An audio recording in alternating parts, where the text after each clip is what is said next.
Welcome back to This is VANCOLOUR. Canada has two official languages, English and French, and our bilingualism is considered a foundational pillar of our national identity. But outside of Quebec, fewer than 10% of Canadians can actually hold a conversation in French, and here in BC, it's less than 7%. Which begs the question, who is official bilingualism really for? Here to discuss, your friend and mine, unless you're French-Canadian apparently, a political commentator and YouTuber based in Vancouver with over 1 million subscribers. He is J.J. McCullough, and this is The Crunch.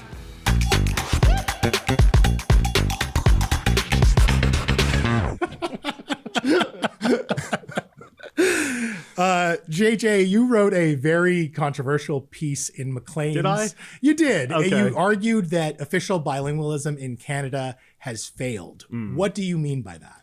Well, I would say, and I say this in the piece, is that official bilingualism has failed Canada more than Canadians have failed official bilingualism, which I think is how it's often kind of spun. You know, there's kind of a sense that after 50 years of the Official Languages Act, after however many decades, you know, it's been in the Charter of Rights and Freedoms, there's often a kind of sense that's like, well, you know, the Canadian bilingualism rate is still under 20% nationally. You know, it's still very low, as you said, by province to province. And isn't this a shame? Like, isn't it bad that, you know, we as Canadians have sort of failed this sort of glorious goal of making a truly bilingual country in the way that Pierre Elliott Trudeau wanted? But what I say in my piece is that I think it's more accurate to say that official bilingualism has failed Canada, which is to say it's made Canada a less democratic country, it's made Canada a less meritocratic country, because we still have this preposterous, unrealistic expectation that we are going to have a bilingual populace. And not only a bilingual populace, but a bilingual ruling class, like a bilingual elite. And this is an impossible goal because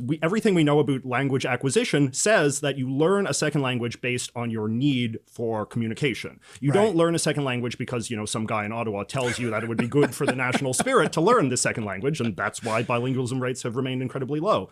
So as a consequence, what we've seen is that you just see power continuing to be consolidated in a smaller and smaller clique of bilingual people who are disproportionately from Quebec, disproportionately from the sort of Laurentian sort of region of Canada. And this has had all sorts of deleterious effects for Canadian democracy. Before we unpack that, you sound like a high school student who's saying, I didn't fail French. French failed me. I mean, we all learned this in school, right? Well, no, we don't learn it in school, right? And it's very revealing that we don't learn it. I mean, we learn it. We go to the class, right? But, you know, I mean, you and I went to French in high school and elementary school, I'm sure. You know, are we fluent in it today? No, because our brains know that we don't need this language, right? When you're bored, it's often a symptom of your brain sort of rejecting information that it doesn't perceive a need for, right? We can communicate perfectly fine in English here in British Columbia. There is no pressing need to acquire another language. You know, that can come off as sort of chauvinistic sounding, but it has nothing to do with like English being better or like English speaking people being better. It's just a kind of tacit sort of recognition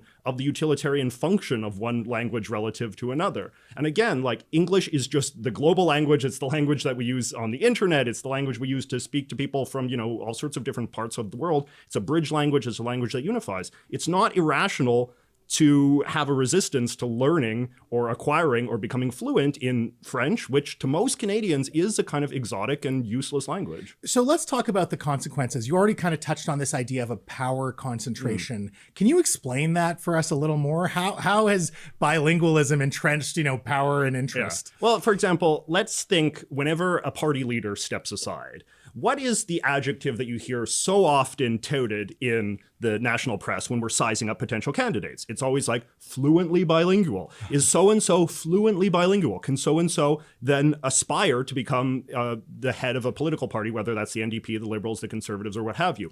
This is the criteria that weighs so high on the priority scale above any other sort of metric of competence, right? It's not, do they understand economics? You know, do they have a robust policy agenda? You know, are they qualified to do the job? It's no, are they fluently bilingual? And, you know, that has a consequence for the caliber of person that I think you see running the country. For instance, I say this in the piece, right? No provincial premier, besides maybe the premier of Quebec, has any sort of opportunity to become Prime Minister of Canada because most of the provinces are not bilingual. So as a result, unlike in the US, where it's very common for, like, say, a governor to become elected president, you never have a prime minister in this country who has any experience running a government. You don't have a prime minister who has any experience being a premier or a mayor.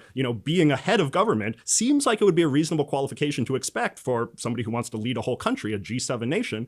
But instead, what we care about is, are they fluently bilingual? But isn't this about preserving national culture and identity? Doesn't that count for something? Well, I mean, it's not our national culture, right? Like it's how Canada was formed. No, it wasn't how Canada was formed. There was no bilingualism in 1867. There was a kind of like pragmatic acknowledgement that maybe like in the House of Commons, like people should have a right to speak French if they want to. But there was no expectation. When John A. Macdonald and the Fathers of Confederation were getting together, they weren't like, the postmaster in this post office in rural Saskatchewan, he needs to speak French because we're a bilingual country.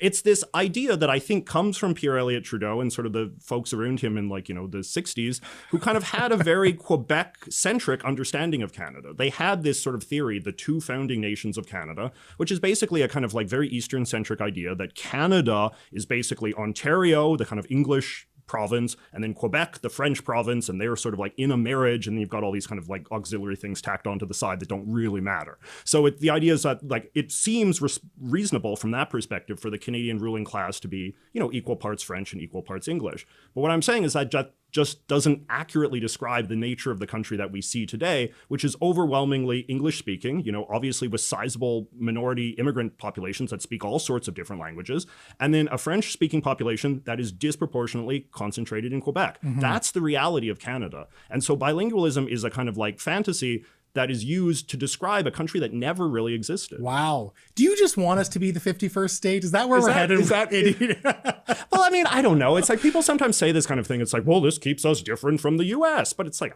does it really? I mean, most Americans don't speak French. Most Canadians don't speak French. So if anything, this is something that unifies us, a sort of mutual antipathy to the French language. Well, JJ, I'm sure I'm going to get a lot of emails about this. Thank you so much for your time tonight. Thanks for having me. Folks, thank you so much for watching. And thank you to Kareem Alam, Dr. Melissa Lem, and J.J. McCullough for their time tonight. What do you think? Should we just give up on French like I've given up on the Whitecaps?